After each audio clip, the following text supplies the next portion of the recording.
Hi, I'm Nat. And I'm Guy, and Ozzy Osbourne passes away today. Yeah, sad. And plenty of Trump news. Is he going to go after Obama? Is he going after Epstein? They better start going after somebody rather than just releasing documents. And also, we are a tri-country channel, so there is plenty of craziness from all three countries today. So we'll get into that. Canada, the United States, and Mexico. We currently live in Mexico. I've lived in the United States and Canada. She was born in Mexico and has lived in Canada. Yes. Okay. I know quite a bit about the U.S., unfortunately, sometimes. But let's start with sad news. Yeah, let's go into Ozzy Osbourne. It doesn't have to be sad. He kind of went out on his own terms. He was performing right up until the end. A lot of people had criticisms of his last performance, but a lot of people didn't know he was in this kind of health. I'm sure this is how he would have wanted to kind of go out. Yeah, and with not only doing it for himself and his bandmates, but also for his fans, which is the most important thing at the end of the day for them. And it was nice that they also got to pay respects to him before he went. Okay, let's get into this article here. So yes, Ozzy Osbourne, Black Sabbath singer and godfather of heavy metal, passes away at 76. Ozzy Osbourne, the hell-raising frontman of Black Sabbath and reality TV star, passed away on Tuesday. His family shared. He was 76. It is with more sadness than mere words can convey that we have to report that our beloved Ozzy Osbourne has passed away this morning. His family said he was with his family and surrounded by love. We ask everyone to respect our privacy at this time. And no cause of passing away was immediately available. And yes, he just did perform with Black Sabbath in his hometown of Birmingham, England. They hadn't performed together since 2005, where he reunited with his bandmates, including bassists Gerard Butler, drummer Bill Ward, and guitarist Tony Iommi. The show was a concert event called Back to the Beginning and marked Black Sabbath's first performance in 2 decades. Yeah, so sad news, but like I said, at least he did go out the way he wanted. A lot of people actually didn't know him from his music. They knew him from the TV show, at least the newer generation. Mm-hmm. A lot of the older generation obviously is going to know him from his music. He was a legend. He really founded or laid the foundation for a lot of musicians that took over the mantle. Yes, and it was also interesting, as you said, that some of his younger fans may be from the fact that him and his family did camera crews inside their lives because they were so eccentric and at the same time pretty mundane and normal, like bringing in camera crews. There are what started essentially the Kardashians and a lot of other very famous people today have him and his family to thank for opening up their world to everybody. Well, they must have kind of known because they not only did a concert when he was in bad health, but they did it in his hometown of Birmingham, England. So there must have been some warning signs there. And I think he probably wanted one final hurrah. And good on him, he got it. And he had pretty poor health ever since he had a surgery as well a few years ago. Also, maybe some sort of Parkinson's, Alzheimer's, some other thing that was also plaguing him, unfortunately, as age happens. But he also, remembering when he had a sense of humor and when he was asked, for example, this was in a video. I couldn't find the video, but I found the meme, I guess, where he's asked, who would you pick to play you in a movie about your life? And he says, very casually, Denzel Washington. So I do also hope that Denzel Washington heeds his wishes and plays him in a biopic of his life, because Black Sabbath and their origins is also interesting. They started out as, working class in England in the ugly parts of town, and they were able to rise and change metal start metal and change rock forever. Denzel Washington could at least play him on a skit on SNL or something like that. It would be funny to actually see Denzel Washington play him. I think a biopic, maybe not, but okay. But Rafa does say hello. Hello, Rafa. Thanks for commenting today on the WDW Pro. Yes, thank you so much for the support as well over on other shows. You're amazing. We keep saying it. And he says, hello, missed the Spanish Live, and it seems it was pretty interesting. If you can and you have a comment about it, leave it if you do have a chance to watch it, because I am interested in your opinions as well about Gabriel Quadri. We are going to talk about him today as well in English, but Rafa also says, congratulations, Guy, for your appearance in WDW Pro. Yeah, I'm kind of the leftovers. I'm her sidekick, so I think they invited me on out of pity, but No. let's go into. And Rafa also says about Ozzy Osbourne, so sad. Paranoid was a breaking point in my life. It made me a metalhead. I wasn't always a big fan of metal. I pretended to be a fan of some rock bands just for clout. But my musical tastes are very diverse. And Rafa says, look for the Ozzy Osbourne Pepsi Twist commercial. It's pretty funny. Yeah. Hey, he was really in pop culture. He was immersed in pop culture through commercials, through his TV show. He was far more than just music, especially in the second half of his life. Sharon Osbourne was kind of the gatekeeper of his career and really managed his career extremely well. She really loved him and took a lot of care and attention to who was really around him and the direction his career went. And as I said in Spanish, for good and for bad, she took, ownership and a managerial role over his career, sometimes not always for good. And the fans will let us know, I guess, in the comments, Rafa. But also, their relationship was very interesting to watch on TV because I did grow up with that reality show when I was younger. And how Ozzy and Sharon talked to each other, conversed to each other, berated each other sometimes, does remind us sometimes of our relationship as well. That was behind cameras, but that levity and that being able to talk 100% truthfully to your spouse, I think, is what gets a lot of people divorced. Not being able to be honest and truthful. Ozzy could sometimes be a little berating and a little bit, That being said, bad, but so was Sharon. So I think their relationship endured. That being said, he did have money all the way up into his end of his career, so he didn't get used by a bunch of scam managers that were around him. A lot of big musicians are like this, even sports athletes. Like Mike Tyson had to reinvent himself because he was flat broke at one point. I mean, this just happens over and over again. So whether you like or hate Sharon Osbourne, Ozzy Osbourne had money right up into the end. So that's one good thing, that he did not get scammed like that. Yeah, too. And Latinos and Polly, hello, how are you? Says Ozzy's favorite band, the Beatles. And also, I saw a lot of things circulating online, and I was glad Jack Posobiec, of all people, came out to Ozzy's defense of people saying that he was, Satan worshipping and he was against Christianity and Catholicism, when actually one member of the band at least was very Christian and openly so about his faith. And a lot of metalheads are actually pretty based in the faith as well, and they're sober and they're very different people than what they portray. So I just found that interesting. So what are you saying? You didn't actually say it. Well, that Jack Posobiec came out in defense and saying Ozzy Osbourne wasn't this satanic figure. He and his other bandmate were always saying they were trying to warn people about mortality and Satan. Okay, let's go into the next story here. And this is going to be about... And Rafa says, all the love to Sharon, she saved his life. Yeah. I think in the end, they ended up saving each other, and that's all you can hope for in a marriage or relationship, even with the ups and downs that they showed as well. Because I think at one point they kind of split up and then they came back together. But that's it. Oh, okay.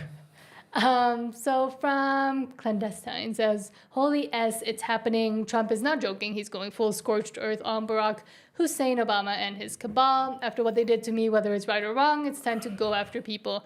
Trump says he caught Obama, Hillary, and all of them, and it's time. Yeah, I mean, he's got all these documents. He's got Tulsi Gabbard releasing these. It's great they're releasing documents. Supposedly they were releasing Epstein documents too. They did release some, but nothing of any importance. They're not making any prosecutions on the Epstein case as of yet. Are there going to be any prosecutions here? Any serious prosecutions? Like, you don't necessarily need to go after Obama because he may have immunity for a lot of the things he did as president, but we do want to see prosecutions, not just in these documents Tulsi Gabbard's releasing, but nobody's going to forget about these Epstein things. And if he's doing this to distract from the Epstein thing, come the midterms, they're going to pay the price. Mm-hmm.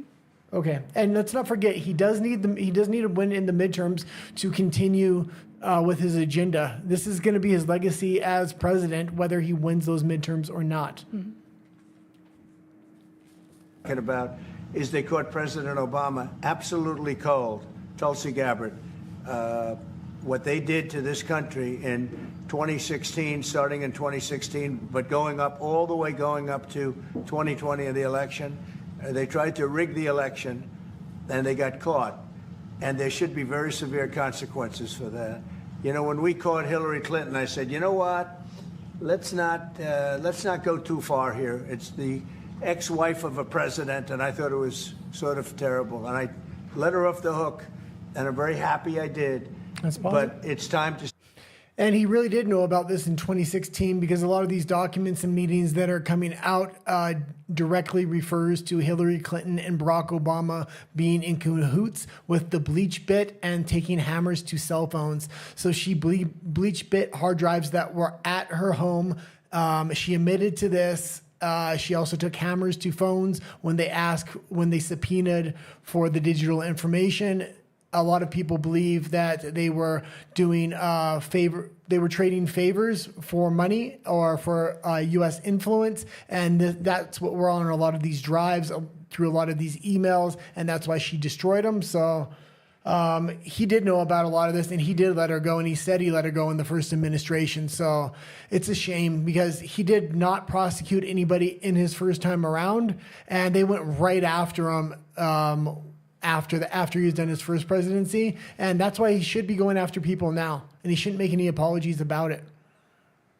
Start after what they did to me, and whether it's right or wrong, it's time to go after people. Obama's been caught directly, so people say, "Oh, a group." It's not a group. It's Obama. His orders are on the paper. The papers are signed. The papers came right out of their office. They sent everything to be highly classified. Well, the highly classified's been released, and what they did in 2016 and in 2020 is very criminal. It's criminal at the highest level. So that's really the things you should be talking.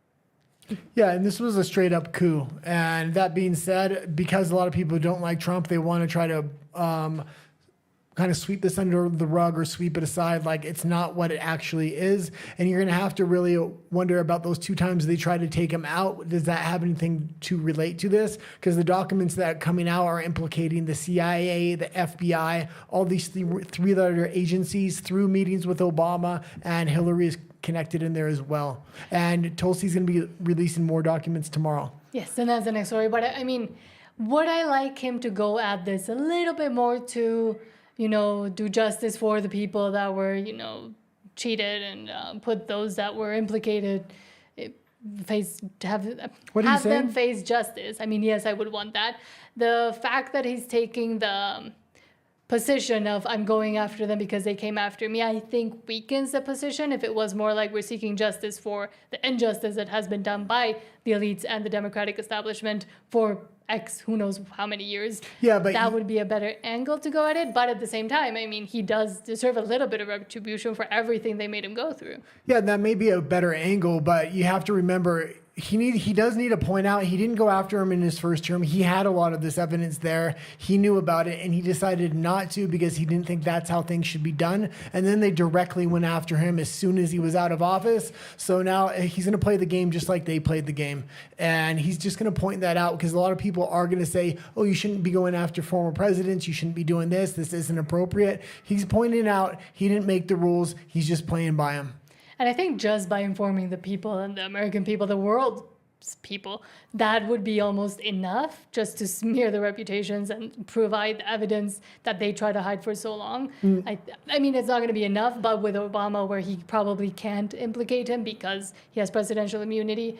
No, this is not enough to just implicate them with documents and saying, oh, they're dirty, here's the evidence, and push it forward to the media. There needs to be prosecutions, and in those prosecutions, I want to see testimony against Obama. If he's saying Obama's guilty, yet they can't prosecute him because he has immunity, that doesn't mean everybody can't testify against him. Yes, and actually bring this thing out in court cases to say, yeah, you see Obama is guilty, but he has immunity. We still got all these other people. We want to see people go to prison over this. The way he's avoiding Epstein is absolutely insane. If he's just putting this out here, the kind of way he kind of pushed this Epstein case forward and now is going to do nothing, we need to hold his feet to the fire on this. So I do want to see prosecutions. This is only the first stages, but he needs to deal with this Epstein thing before the midterms come up as well. Mm-hmm. And just one last thing. I don't remember, I'm pretty sure it was Candace Owens. She did a pretty interesting expose about Obama's origins and roots and ideological roots as well. So I'll try to figure out what episode it was and put it in the description. But that one is also worth a watch because she goes deep into it. There's a lot of evidence, and she brought up a lot of evidence, and so did oh god, there's another podcast that I watched that did an hour deep dive into Obama's origins and how he wasn't actually born in the country. The birth certificate hoax was not a hoax. There was a lot of truth and evidence to that. Okay, let's go into the next story here. Okay. And it's a related story as well. Yes. So hold on, because I'm looking for. Here we go. Nope. Hold on. And DNC Tulsi Gabbard says she will release more documents on the hoax file tomorrow, directly challenging Barack Obama's current statements. Yes, which I found Barack Obama's current statement, so that's what I was trying to find. From The Guardian, Obama breaks silence on Trump's outrageous call to prosecute him. Office of ex-U.S. President breaks president and warns that allegations of attempted coup are an attempt at distraction. So he said that it's all a coup and it's being manufacturing evidence for now they are manufacturing evidence against him. And that out of respect for the office of the presidency. Well, one moment. He's saying they're manufacturing evidence. He was the one that orchestrated this entire Russiagate thing. We already know for well over a year now this entire Russiagate thing was a hoax. They have the direct evidence that was released on TV. They're not even allowed to say it no more because they will be brought up in court or they will be sued for libel. That being said, that was the baseline that they need to build all these other cases on. So this whole thing revolves around the Russiagate hoax. So they said, out of respect for the office of the presidency, our office does not normally dignify the constant nonsense and misinformation flowing out of this White House with a response. But these claims are outrageous enough to merit one. These bizarre allegations are ridiculous and a weak attempt at distraction.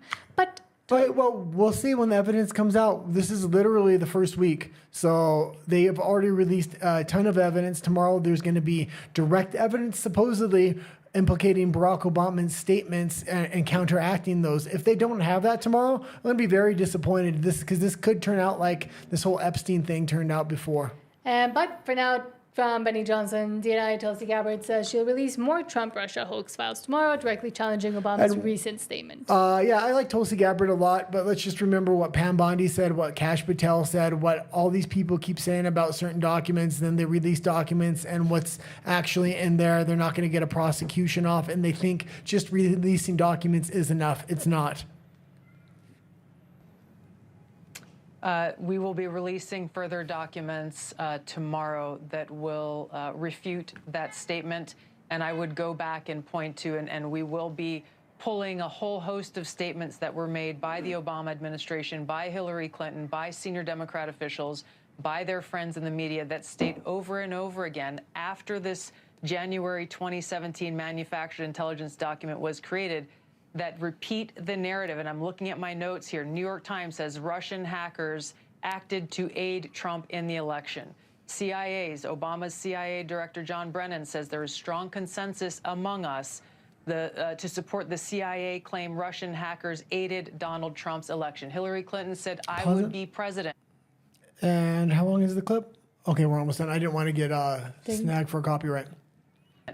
If not for the Russian hackers supporting Donald Trump. So there is a vast body of evidence and intelligence. Okay, let's pause that. That thing has already been shown to be a complete and utter fraud. I'll go into that in just a second. Why don't you grab the second to last clip?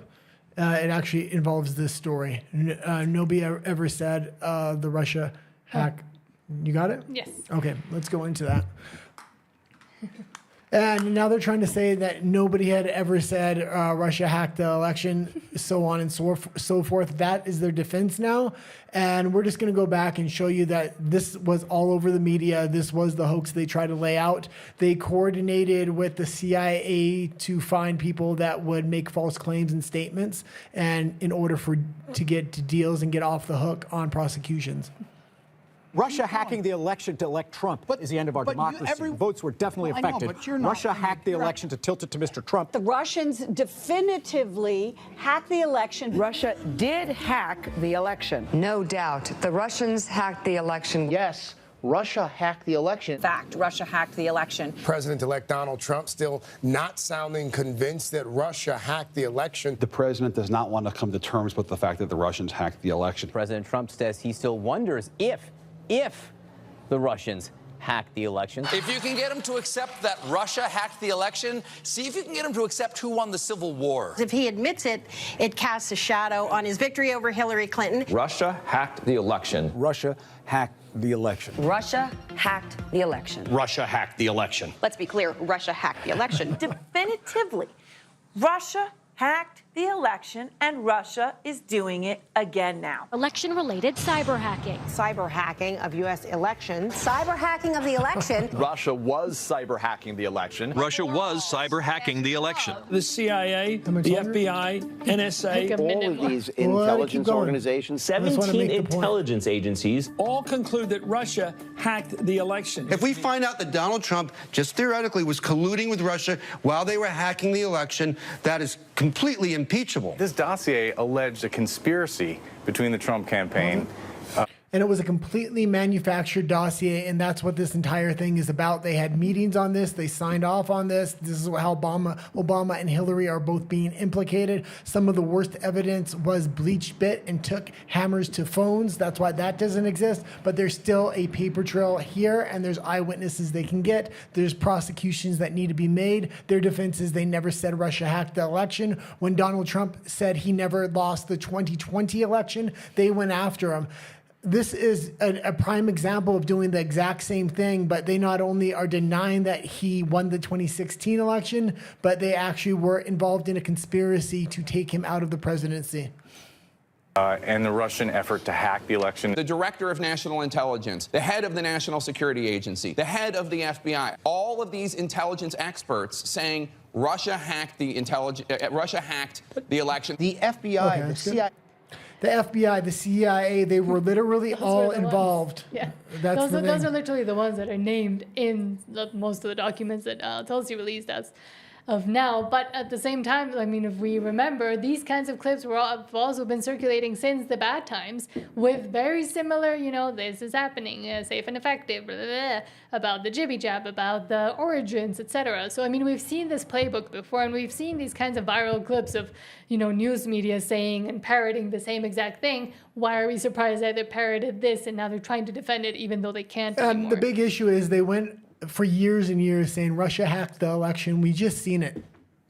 Literally years they said that. And when it was proven to be completely false with evidence, and they stopped saying it. And once they stopped saying it, they never apologized. They never said they made a mistake. The general public still doesn't know this whole thing was a hoax orchestrated by the previous administration, which was the Obama administration, Hillary Clinton, involving the FBI and the CIA. And there is documentation that is now coming out proving this entire thing. And it sounds crazy, but it's because it was crazy. Yeah. That's most of the narrative with everything. It sounds crazy because it is crazy. And Hillary Clinton actually pled guilty to the bleach bit and the phone, destroying the evidence, and they gave her a fine. A fine, which this should have been years in jail. So the worst prosecution, which they could have got her with, they've already kind of sentenced her to a fine for that, which the DNC paid on her behalf, which is crazy. So they're still there's still other crimes they can go after her with. They can go after the FBI, the CIA. The FBI and CIA agents need to implicate Obama, even if that doesn't result in a prosecution. Mm-hmm. Okay, we can go. And then this is your clip from Alex Jones. It says, do you want me to read it? Yeah, let's read this thing. From Alex Jones, Armageddon alert. Top computer models predict 100% chance of nuclear war in the next year. The insane leadership of the European Union is now removed, warns respected economist Martin Armstrong. Okay, so we're going to go into this in a minute, and this is actually a pretty good warning from a pretty good computer model. This model has been around for decades upon decades. Governments around the world pay Martin Armstrong to use this particular AI computer model to predict not only stock markets, but major events that are happening in the world. It's data in, data out, and it has been extremely, extremely accurate. Martin Armstrong is a multi-billionaire through the stock market. He's made that money through Socrates, his AI model. it was kind of AI before AI was actually around in the mainstream. So he's advised the EU on how to actually bring the euro into existence, what was good, what was bad. He recommended against a lot of the structural insecurities the euro brought in. He also advised the Japanese on how to kind of restructure their dollar. So he's very, very respected, and so is this computer model. We're going to listen to him now, but if you don't know who Martin Armstrong is, definitely type him up. I watch him a lot in regards to economics and things of this nature. From the top. Yeah, let's. Can we avoid nuclear war at this point? We're just going to watch the first 3-4 minutes. Okay. Not with the people we have in power. Simple as that. You're counting. Your computer is saying war, nuclear war, sooner than later. There's no getting around it. I say it again. You can't what? I can't stop it. I've done my best. I've yelled and screamed on the top of the roof. And when he says he can't stop it, he has connections right to the top of the European Union, Japan, the United States, the Trump administration. He's worked for the government at the top level of their economics. So his computer model has predicted things right down to the day. So there was a previous Iran collapse, and he was advising the Iranians to get their money out, which the Iranian government did based on his computer modeling. They brought him over there, and then they asked him to kind of take a look at everything. And then they asked him what he found. He said, well, I don't know if this could be true, but the computer modeling is showing in 14 days everything's going to collapse. If I were you, I'd get your money out now. They did, and it collapsed in 13 days. So it's. But I mean, again, take everything with a grain of salt, conjecture, etc. But it's interesting. I'm saying this is an extremely good resource, and you should look up Martin Armstrong. I know you don't look into economics and things of this nature. No. Okay. Just the cultural battle. Everybody. People should plan on nuclear war. Plan it. Look, this is coming. Even if we're not completely wiped out with nuclear warfare, there's going to be nasty things going on. I mean, this is Martin Armstrong we're talking about. When he says there's a 100% chance of nuclear war, this is Martin Armstrong. This is not some kooky, crazy, fear-porn guy. According to Martin Armstrong, he's 100% sure at some point we have nuclear war. Yeah, and he's talked a lot about this. I just kind of grabbed this clip so we can generally talk about it. But this computer modeling has been pretty accurate. The European Union needs a war right now to kind of restructure their entire financial system. It is on the verge of collapse. They do want to go into digital currency. They don't know how to do that without a full-on conflict. And you, or at least, I mean, you have been saying this for a while now, that they're looking for excuses to actually be able to collapse their economy and to digitize in a faster means and with more excuses than they would have otherwise. And they also want to bring in other protocols that are going to go with that digital currency, like digital ID. A lot of this would make sense of kind of flooding Europe with immigrants from the Middle East and other regions around the world. If you do want to get a digital currency in, you're going to say, well, we have to get rid of these people. We need to have a digital ID. You can now connect that with a digital currency. You're going to have complete control, and you're going to have a lot of the freedoms they have left stripped. And interestingly, and I spoke about this in my Spanish segment, but basically I gave it my whole Spanish live. But one country that is basically doing all of this already, and you wouldn't believe, and we actually live in it, is Mexico.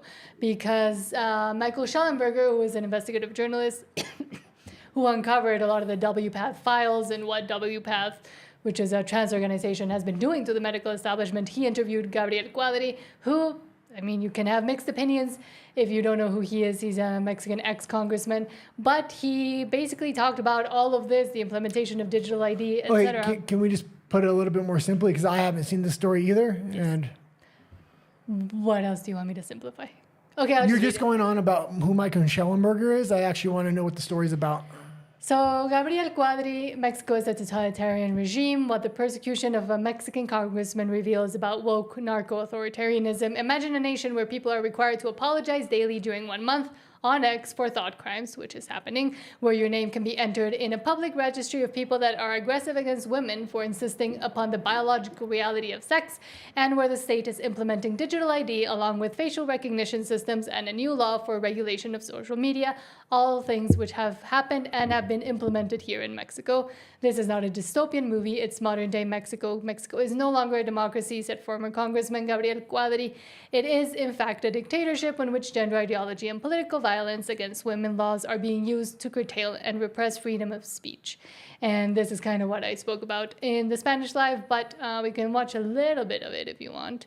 Yeah, and why don't you go back to the top there and kind of explain the first thing where they're making people apologize on X. This is actually something that recently happened. Yes. So in Mexico, there was this random X user, a Mexican citizen, using her freedom of expression to say that a female politician got her job because of her husband's political position, which, I mean, conjecture, but still probably true. Just a mere opinion, and yet the national organizations sanctioned her and made her not only apologize to the congresswoman because she, as a female citizen, was exerting political violence upon this congresswoman, but she also had to apologize and continues to, I believe still now, to apologize on X publicly every day, repenting, saying, I am sorry that I've caused this grave harm towards a woman, a Mexican congresswoman, but she can't say the name. So the whole controversy being called protected data because the name is now of this congresswoman in the media space, protected data. And that is just one example where Gabriel Cuadri, after he called a trans man who believes he's a woman a man, had to do the same thing and also go through essentially an indoctrination camp about political violence against women, a course he had to take for about, what was it, like 4 weeks? Okay, no, more like let's go into the clip. I somewhat disagree. A few months. I somewhat disagree with this opinion, and I'll explain why after, but why don't we hear what he has to say first? Are we going to watch the whole clip? No, I don't know how much of the actual clip to watch, because okay, well, let's play I it. watched all of it, but... Ex-Congressman Quadri, welcome to Public. Thank you very much, Michael. It's a pleasure to have you. I wonder if you could just start by introducing yourself and describing a little bit about what's happened to you. In 2012, I was a candidate to the presidency of Mexico. And after that, I was also a congressman, a constitutional congressman that drafted the Constitution of Mexico City. And after that, I won the election in my district for a federal congressman by the National Action Party. It's a center-right party in Mexico, probably the most important and the last significant opposition party in Mexico. And I was, for a number of years, I was congressman. And during my tenure as congressman, there were two men from the official party, from the party of the regime, that pretended to be women, and they acted as women, and they obeyed always the instructions of their party, and they occupied the places of women in the Congress, because by law in Mexico, exactly half of all congressmen have to be women. So in this case, there were... Yeah, and I didn't know that actually. So they have, much like Canada is trying to implement quotas, I guess it's already implemented here? Yeah, they call it parity. But they're using a lot of these instances and a lot of these laws to protect women, to actually curtail the rights, not just of men, but of women themselves as well. There were two men that were disguised as women that were, as I told you, were occupying the places of women. And besides that, these guys tried to even to seize Congress. They invaded the most important room of the conference room of the with their banners of their ideology, the gender ideology, and a number of militants, transsexual militants that really were something that probably all the Mexican Congress should be ashamed of. And I had a kind of discussion publicly with these guys publicly in the Tribune in Congress, because I was trying to defend the women's rights in Mexico, and also to defend children, to avoid that children be pushed to medical treatments for transgender medical treatments that implied surgeries, that implied hormonal treatments that are horrible for the health of the boys that are involved in all this. And girls. And also, I try to defend women in trying to avoid that, trying to for men that pretend to be. And what does it go to happened- digital ID and things of this nature, or no? Afterwards, but what happened during that session when he actually stood up against this man, calling him sir, what they did was the two trans congressmen went up to the podium and stole the microphone away from him, completely overriding also the Speaker of the Congress, to call it that way, just to make it simple for any Americans watching. And after that, he got persecuted for all of this. He got sanctioned. He was not able to run again. And he was forced to apologize and forced to go to a re-education about violence against women. And he was also publicly called by the National Election Party, who is supposed to be, a separate institute from the governing party. He was called a person that was doing political violence against women, for which he was then sanctioned. Yeah, and I don't know if I agree with the whole thing. I agree with everything that kind of went down there with gender ideology and stuff like that. But when you start getting into digital currency and he's trying to say the narcos are going to control the digital currency. No, that's not what he's saying. Why don't you go back to the article and we'll read the top again? So... I can't see it. I still can't see it. What the persecution of a Mexican congressman reveals about woke narco-authoritarianism.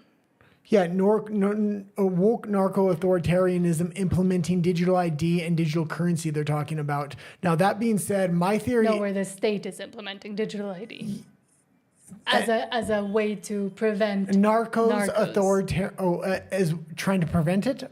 Yeah, or what they're saying integrated with it. But what they're saying with the digitalization of our national ID system is that they're saying it will be easier to track those that are doing bad things and those organizations that are doing bad things. But in reality, once again, it's an excuse by using security and safety as a blanket to be able to continue to track their own citizens.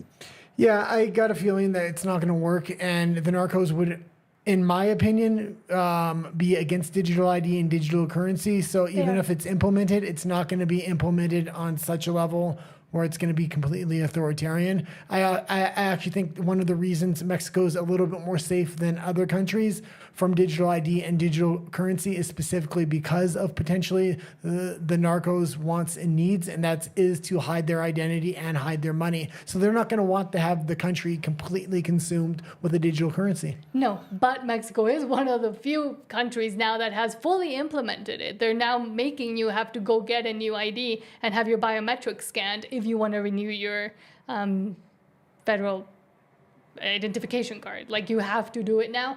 Of course, will it be implemented? Will everybody do it? Was it a perfect system? Of course not. And luckily, I mean, it's starting out here, so people might be able to see how it fails. But the fact that they've been able to institute it to the point where now they're actually making people go out and get it, it says a lot more than Australia, for example, where they're still having the discussion if they should do it. And we were warning about that a year ago, and yet here it happened a lot faster. They've already all agreed to do it previous. But they haven't implemented it. Here they have. They've already implemented it through, what was the name of the organization? All the countries signed on, and specific cities signed on. Certain Australian cities already signed on. Mexico City was one of the big cities that they signed on to. That's why you knew it was going to start in Mexico City first. So this is not a surprise at all. I just think there is going to be behind the scenes a lot of pushback and a lot of putting monkey wrenches into the system so it doesn't actually work, especially in Mexico. Because Mexico specifically does have a cartel that does not want digital ID and digital currencies to necessarily work. Hopefully, but it is interesting that someone who had all of these crazy laws and crazy wokest authoritarianism applied to him is now having to speak up in media, international media, because all of the Mexican media abandoned him, and anybody from his party or anybody that used to support him abandoned him, calling him transphobic. Yeah, and like, don't get me wrong, digital ID, digital currency really benefits the government, especially if they want to have more authoritarian control and strip freedoms. And governments around the world love that, but most governments don't have anybody pushing back against that. In Mexico, they kind of do, because the narcos need to hide their money and they want to hide their identity. Therefore, in this country, it's going to be a lot harder to get those things implemented. And there's also not the infrastructure they think they have. Mexico still fails a lot when it comes to digitalizing anything, managing anything properly. A place like Canada and the United States, if they decide to go through with digital ID, digital currency, it's very easily implemented, and there is no major power base to kind of push back against the government. But it is crazy that most people don't even know this is happening. I mean, Michael Schellenberger's face as Quadri, because I watched the whole interview, as Quadri is telling him everything that's going on here. He's like, whoa, you guys are way worse than the US or even Canada was even, because of the fact that they've been able to implement everything so fast, and people are kind of just sitting here going like, what's happening? They're also doing it a lot smarter here. They know they can't implement it on a broad basis, at least effectively. What I've seen since I've been here with different articles and the political party, they've really been singling out individuals that are their opponents with other political parties and things of this nature. The problem is here, basically all the political parties are the same thing. There is no actual right-wing party. There is no right in Mexico. It kind of has never existed. The right of center is the most we get. So the fact that there's an opportunity for that to be born here, I'm still, hopeful that I can maybe even help to shape some of that and bring in new ways of thinking, because most of the opposition and essentially everybody that has some kind of loudspeaker or microphone is saying the exact same things, parroting what the current party in power is saying, but just with a different flavor. But the government down here is now consolidating power a lot. So anytime you have a consolidation of power, you really would be concerned of freedoms being stripped of the people. And now they also own the judiciary, because we had elections, only country in the world to do so, to elect our judges and magistrates, which is insane to anybody that's normal and thinks about it for 2 seconds. But we do have some comments. So Walker says, Guy, did you see that Hunter Biden threatened to invade El Salvador if he were president of the U.S.? Yeah, Hunter Biden was interesting. I watched most of the interview now, and I will say on some aspects, the guy's crazy. He was a crackhead, obviously, but on other aspects, he really does get a hold of where the progressive culture needs to go, especially in the West and the United States. He specifically chose Channel 5, which is a YouTube station. I highly recommend looking at it. It's like the modern day Vice, only it's authentic, and you can look back at their entire YouTube history since they were like young teenagers and how they progressed where they are. They don't just do leftist political stories, although they are heavily influenced by the left. They also go into Florida and do things on the right. But I think that really is the future of the culture, because the culture will eventually dictate the politics if the left ever wants to have a chance again. Vice News was very edgy at one point before it was completely captured. This is kind of like the new Vice News. Hunter Biden is directly trying to put them in the tip of the spear when it comes to progressive culture and go away from George Clooney, Pod Save America, all this other craziness that is kind of controlling the progressive left right now. Yeah, they do interesting investigative journalism. So the Hunter Biden interview was interesting. I'd say watch the clips if you want to see the craziness, because it was 3 hours and 15 minutes. So what do you think of him saying he's going to invade El Salvador? Yeah, I mean, he has his political views, and he was also saying there's other clips and other crazy things, and he was yelling, started to curse, and then he would be extremely calm. It was very bipolar in nature, so. Like he is, probably. Yeah. But Walker, hopefully. If he was president, he can. This is the thing I was talking about Hunter Biden yesterday after this interview. He's burned himself from ever having a front-facing political position, but he does seem to be clean and sober now. He does have his family connections. He does have tens of millions of dollars that they kind of scammed out of the Biden administration. So he has all the tools and he knows where the culture should go. So, but behind the scenes, he could really finance and direct progressive culture in a direction that it may need to go, because where it's at right now, it's not working. Mm-hmm. And Rafa says Quadri was also censored, so the congressman we were talking about was also censored for calling a crazy trans for what he really is, a man. Exactly, and I think that's what maybe has made him shift a little bit in his posture and positions, because there's a lot of things that I don't agree with Quadri with. Rafa also says, funny thing, that he used to be pretty progressive, exactly, supporting abortion, drugs, and gay marriage, exactly, and that's the things I actually don't fully agree with him, or his right of center party, the PAN, the National Action Party, which is not right at all, but they keep getting called conservatives. It's very interesting because I talked to some liberal friends here and there, and they're actually, when there's talk of Trump coming into the Mexico and breaking up the cartels and things like this, they're not Moreno supporters, and they're in favor of that.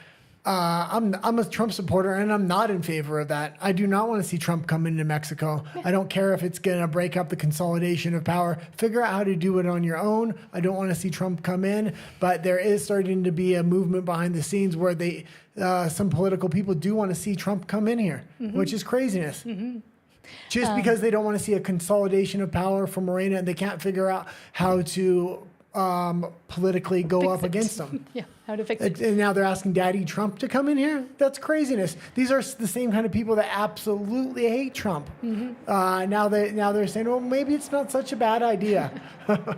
And Rafa also says, and he's very right with this point, says, unfortunately, Mexicans are used to being treated as sheep since the old times of the PRI, so this was a political party that ruled for 70 years in Mexico, and all their unions and electoral incentives, because people get essentially paid to vote in Mexico. That's why nobody stands up against digital IDs. And also because nobody even tells them what the dangers are or what digital IDs even are, that this new biometric system, that's what it means and what the implications are even. Most people are completely checked out in Mexico, like in Canada, because it just becomes pointless at some point. And you have to realize what's kind of happening here in Mexico right now. Credit is becoming big for the first time. Even right now when we went in, yes, it's extremely hard to open a bank account here, but it's starting to open up and the credit system is opening up. And you really got to question, why is that happening? Because if they manage to get a digital ID, then that digital ID is kind of useless if everybody is banking with cash and they're not really interacting with the digital ID.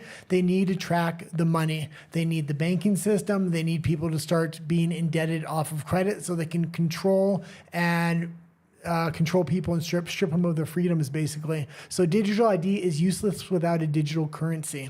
And a digital currency is really useless if people are not willing to use a system based upon credit. And usury. But it's not useless without the new Telecommunications Act that they just passed to be able to monitor and censor and track people throughout social media as well. Even though they say they changed some bits, they didn't change enough. And with digital ID now, what if you needed to log into social media in Mexico? I mean, there's an idea. You're not necessarily going to need a digital ID to log in to social media, possibly. That could be an idea, but I actually was kind of investigating this, and the technology that they're trying to use and put forward is you're going to need a digital ID to log into your cell phone, and that information will automatically, any social media or website you access, because it's been used on your cell phone, it's now used on to follow all your movements online. So even to access your phone, you're going to need that digital ID, and that's the technology they're currently investing in. And Mexicans do love their cell phones, so because a lot of people don't own a computer, so they just use their phone as a computer as well to do everything, to manage their whole lives now. So it's insane, but a country that is slowly crawling back from insanity, from Riley Gaines, who's fought against this for who knows how long, says the U.S. Olympic Committee has announced it will comply with President Trump's executive order banning men from competing in women's sports. It's hard to applaud an organization for merely following the law, but nonetheless, this is a win. Yeah, this is actually big. Did you have the article that I flagged as well, or no? Well, I have this one, but... Okay, because there was quite a big article that I had about the implications. It was a thread. Or did you not have that? They put it in very plain, simple language, so we don't have to read through a full article to know, like, why is this important? How does this automatically implement other countries in the world? Let me try to find it, because I think I didn't find it. That's why I didn't put it in. Okay, why don't we just go with the article for now? Since let's just go with the article. Okay, hold on. There we go. So, U.S. Olympic Committee finally bans males from competing in women's events. Sounds insane, but true. The USOPC quietly updated its guidelines regarding transgender athletes. Without much fanfare, the U.S. Olympic and Paralympic Committee appears to have changed its policy on transgender athletes, now complying with President Donald Trump's executive order to keep men out of women's sports. On its official website, they said, "We are invested in becoming a DEI leader in sport and providing access and opportunity for all." But there's one small change on the page. Now there's a note that reads, as of July 21st, 2025, please refer to the athlete safety policy with a link to the new policy. According to this document, the organization issued these changes last month. And this implements a lot of different sporting organizations and sports broadly. So this is going to have huge implications, not just in the U.S. or with the Olympics, but countries around the world. So any international kind of sporting bodies are going to have to implement similar policies if they want to be associated with the Olympics or Olympic committees or have the ability to get their athletes into the Olympics. So this is really a top-down change that's going to affect a lot of different people. Because it says, however, there's a small addendum to Section 3, which is titled Jurisdiction, now Article 3.3, stating the USOPC is committed to protecting community opportunities for athletes participating in sport. They will continue to collaborate with various stakeholders with oversight responsibilities to ensure that women have a fair and safe competition environment consistent with the executive order that was signed by Trump. Yeah, and this is fantastic. So we're just kind of keeping updated on this. Common sense. So a little bit. But these policies that are being changed by Trump and then now adopted by the Olympic Committee, a lot of things he's doing are broad-reaching. The defunding of USAID, and people just think, oh, the world's just going back to normal now. No, it's Donald Trump is doing a lot of things behind the scenes, and like a lot of people just aren't giving him credit or aren't aware of the far-reaching implications of how he's shutting down the funding, how he's taking stands, how he's pressuring different organizations like the Olympics to get transgendered out of male and female sports. So, yes, in the US, things might be, shifting at least slightly back to normal and implicating a lot of other countries. But one of those that has not been implicated and is still insane is Canada, because according to Cosmin de Zurza, nurses in Canada now have to denounce white European-centric medicine as part of their professional ethics obligations. The Canadian Nurses Association 2025 Code of Ethics is a far-left loyalty oath, not a guide for healthcare professionals. And from Juno News, exactly. And they have these similar things with the teachers unions, teachers in order to get their licensing degrees, things like this. So this isn't the first time I've seen this, but this is absolutely ridiculous. People's lives kind of depend on the traditional healthcare system we've built. If you want to transition it, you don't just turn your back on it all of a sudden. You slowly transition it through means that actually work. This is an ideological purity test that's going to greatly affect the medical system, especially in Canada, especially because it's top-down Medicare. Everybody's on the same government-operated program. So nurses are now required to acknowledge the historical and continuous impact that white European-centric models of nursing and health have on the perpetuation of anti-Indigenous racism and anti-Black racism and other types of isms. What are we going back to potions and witchcraft here? Or what's the deal? This is crazy. As with math and other normal modes of learning that have been deemed too white European-centric, like math and languages, yes, now they're probably most likely going to move towards, accepting other ways of knowing medicine and new ways or older ways of knowing medicine that are rooted in the traditions of the blah, blah, blah. You already have those options with Chinese medicines in Chinatown and Vancouver. Or even Indigenous practices. Yeah, you already have the options for these. These are alternatives.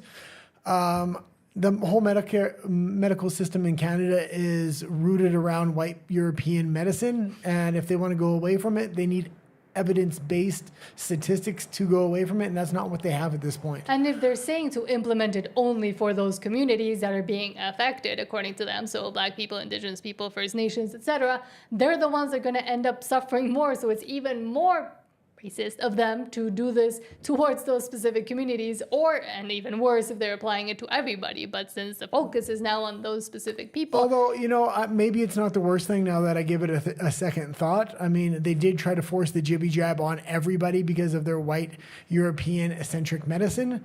That's what vaccines are based out of. So if they're willing to say, okay, we're going away from white European medicine, nobody has to take a jibby jab if they don't want to. Well, okay, I'll be more open. I'll be more open to that, but I don't think that's what they're saying here. No. I think you're going to get the worst of both worlds. Yes, not the best. You're going to be dancing around in hospitals with herbs lit on fire, hoping that you get cured somehow.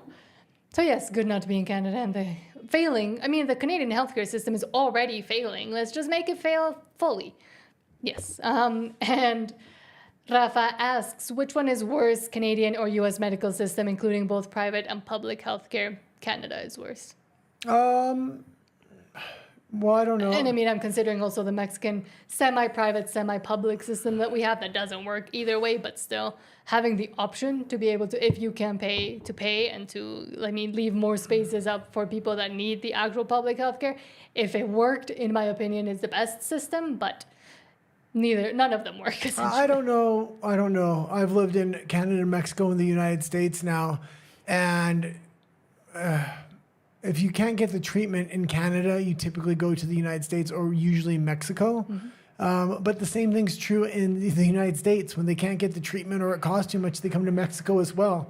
So it's very interesting that the two systems are completely, really different. One's public-private, the other one's just government. And they both seem to rely extremely heavy on Mexico, not only if they want cheaper care, but if they usually kind of even want better care at a cheaper price, or if they want stem cell or treatments that are brand new that aren't being offered in those countries. Yeah, so the Mexican system might actually be the best, surprisingly. And I mean, there is a lot of failure from the government for the public sector, at least, of the healthcare system in Mexico, and also a lot of regulatory bits that don't work in the private one either. Yeah, but at least at least in the American system, you can. Oh, you don't. At least in the American system, you don't have to wait as long, mm-hmm. and you're going to get the costs up front. So if you can't afford those costs, you can quickly kind of come to Mexico. In Canada, they're going to be like, you're on a 12-month waiting list. This is potentially the issue. In 6 months, go to this doctor. So that by the time you finally get there, or if you do put it off, kind of waiting for your appointments, you're really going to progress to you need more dire treatments. So it takes longer for Canadians often to come down to Mexico. And the Canadian healthcare system is just completely broken. And then it further broke during the bad times because they didn't, some nurses and doctors that didn't want to accept experimental medical treatment who knows what would have done to their profession, and a lot of them did suffer for it. They were fired, so now there's even less people to take care of more people that they're importing into the system and promising free healthcare to. And also, it's not free healthcare, it's paid by taxes, increasingly exorbitant taxes that are given to the entire population. But at the same time, you go there, and if they don't tell you to take an Advil for whatever might be maligning you, you might have to go to the emergency room to get any sort of treatment or care, which is then triaged. So if you're talking really fast. If there's nothing sticking out of you, they won't treat you in the ER either, or you have to wait for hours to be seen by a doctor who might not be competent, might be the last one they have. And then if you do get some sort of, diagnosis, then you have to wait for the specialist, which takes months and months and months, and people pass away while they wait. In the American system as well, even the insurance is really, it's a lot slower in the United States. What I mean by that, even if you are approved for your insurance for, say, an MRI or some kind of scan or some kind of treatment, you still have to make an appointment, and it can take a little while. Mexico, it's almost next day.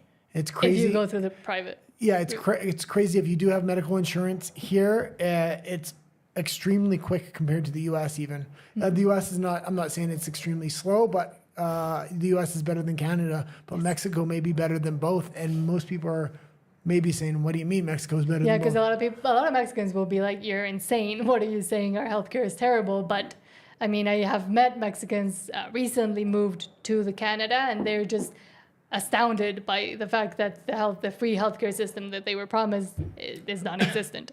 And Rafa says, and 15 years ago, it was much better, Guy.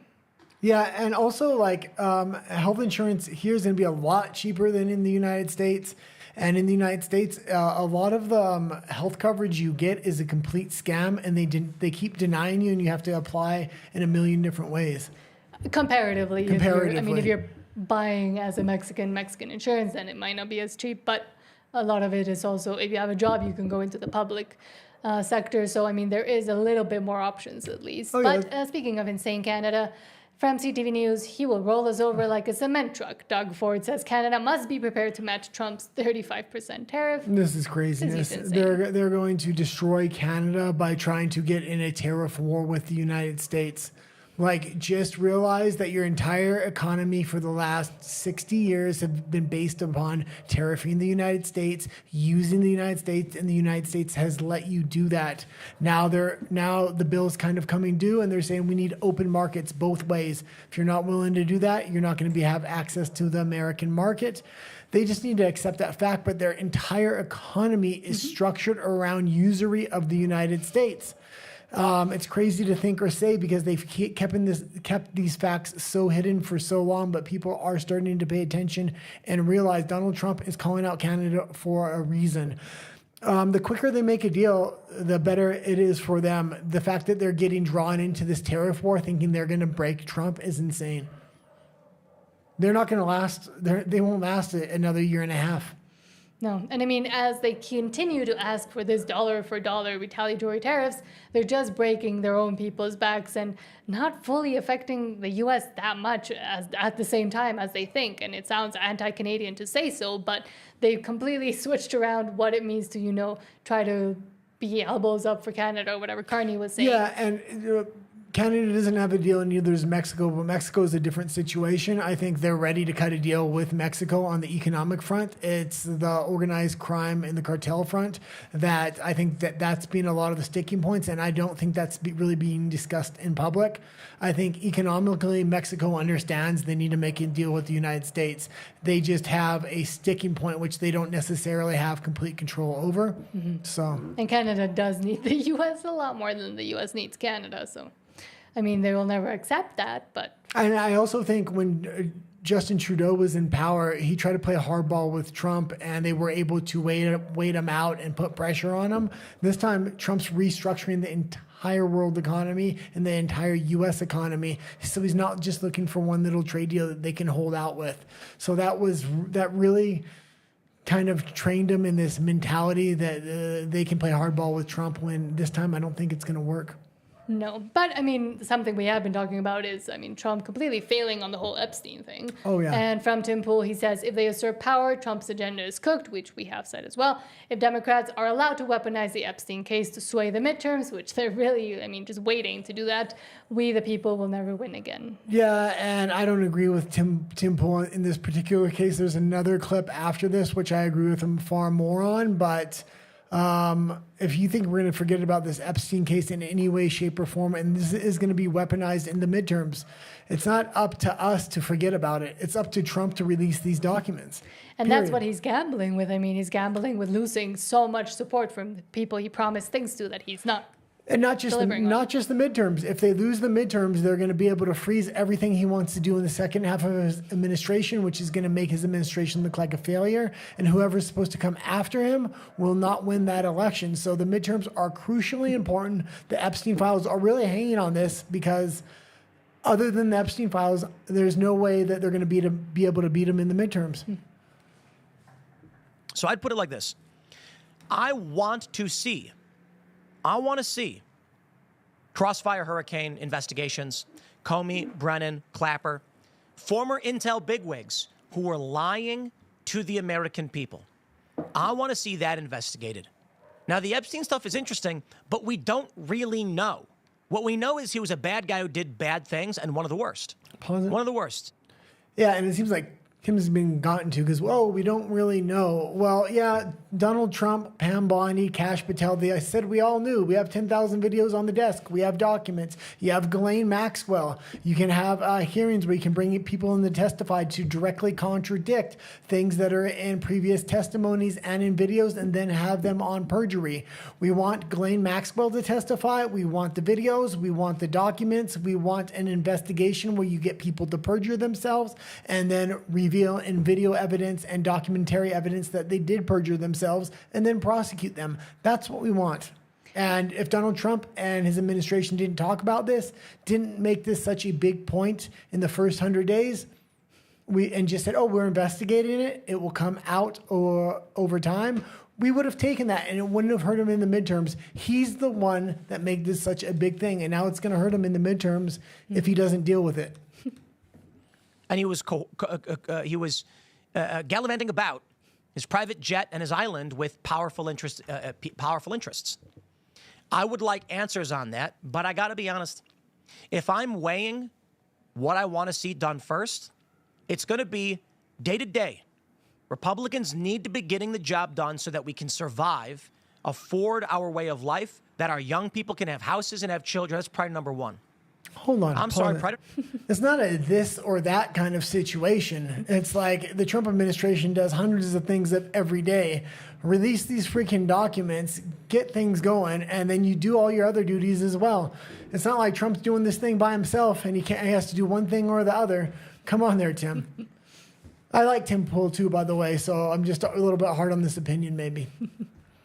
Priority number two is going to be Obama and Russiagate. Now, there's going to be a lot of people being like, Tim got the call. That's what they all keep saying about everybody else. They got the call, as if there's phone calls going on about Epstein. No, on this list, Epstein's number 3. It's high up there. But I'm going to put it like this. How much time and energy do we have? There is an old Japanese proverb. Pause it one more time.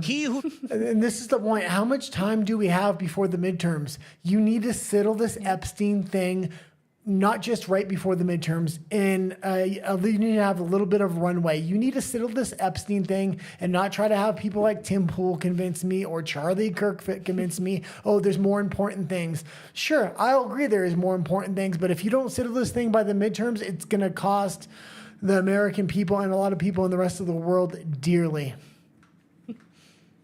Tries to catch 2 rabbits, will catch neither. Indeed. And so I look at it this way.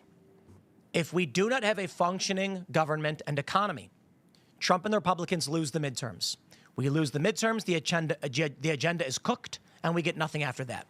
First and foremost, secure the base and the middle of the road this country so that we can try to maintain the House in the midterms, at least to whatever degree we can. Okay, that's kind of good. Now, that being said, you don't even need to get all the prosecutions to back people up off of you. You can say you're working on that. You just have to release all the evidence. Ghislaine Maxwell, we want the videos. We want the grand jury testimony release that was sealed. We want all other documentation. And then we want to know that you're now working on these cases. Now, usually you wouldn't reveal a lot of the stuff to the public because you would be working on this in an investigation form. But you've already promised it. And now you're saying there's nothing going on here. So you're going to have to release a lot of this evidence in order to kind of gain the public's trust back while you work on these cases. And also, didn't Maxwell recently say that they're going to bring her in, or something's going on with Maxwell as well? Yeah, her brother even said nobody had ever talked to her. And so, yeah, now they're talking to her, but that's just one piece of the 4 big credible pieces you need to do to gain the public's trust back. She is a crucial piece, though. And Pam Epson, hello Pam Epson, thank you for being here. It's pretty early, I guess, over there. It says Prince Andrew was used as a fall guy to protect all the others, and there is evidence that there's one right there. One questionable photograph and a queen that was passing away was enough to destroy him as a royal. Nothing still has not been proved against him. Yeah, that old family, those old monies over in Europe, I'm sure they're heavily implicated. And he's trying to cut tariff deals and restructure the economy. I'm sure this talking point's coming out that they don't want these Epstein files coming out. And if they think, oh, there's nothing there and it just involves some kids, which is bad, it's extremely bad, don't get me wrong, but it's not just about the kids here. It's about the power structure of governments and the corruption. And we want... And what moves these governments and what Yeah. moves and the blackmail that's behind it and the, tactics that are used, not just in the US and the UK, but like everywhere where this man was essentially And I don't think understood it's, to be and going it everywhere. obviously isn't just Epstein, but I have a firm belief, and I have a firm belief that a lot of people don't get into positions of power unless they have other people have blackmail material on them. Period. Yeah. Again, the system. Otherwise, it's too dangerous. You'll get people in there that will change the system, that will tell the truth, that you have no puppet strings to pull. Jeffrey Epstein just represents how the basic makeup of how you get these puppet strings on these politicians, and we want to see it. Okay. But then what puppet strings do they have on Trump? Yeah, that's the thing. We'll see. I hope it comes out. If it doesn't come out, I'm going to be pissed. I'm the kind of person that would vote against Trump if he doesn't release the Epstein files. And I don't have a vote, but I do have a voice and a YouTube station, which I will keep bringing it up until he does release it. And I'm not even saying he needs heads on polls before the midterms, but he does need to release everything. Something.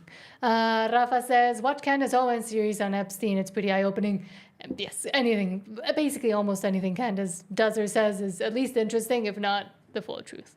Pam Epson says, yes, that's what I mean. It goes deeper than Prince Andrew. And that's what they're trying to avoid showing.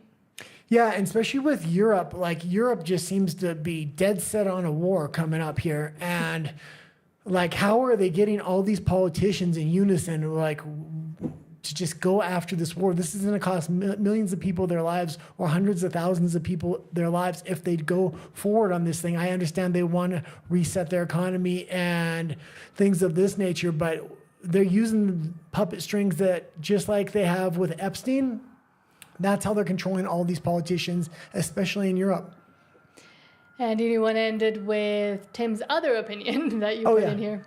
So Tim, same day today, said, if there's nothing there, just pass the stupid Epstein thing. It's baffling that the Trump administration keeps focusing on the Epstein case. And I felt kind of bad for when I pulled the first clip, because I knew I was going to go pretty hard at Tim for having that Epstein opinion. And then I seen this one, so I said, okay, well, let's put this one in and even it out a little bit.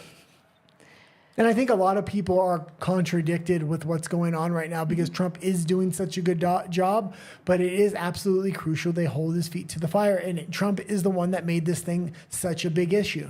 And I mean, again, Tim is the best example of a fence sitter, and that's okay.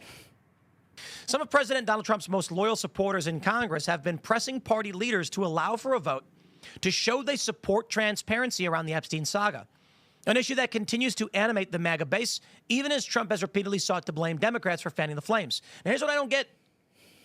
What I don't understand, my friend, is that, my friends, plural, if Donald Trump said, release whatever you can that's credible, go to the courts and get the grand jury stuff released, if there's nothing there, just pass the stupid Epstein thing. Unless there's something there and they're not telling us the truth. Now, I'm going to stress it again. I am getting frustrated on this story, and I blame the Trump administration for two reasons.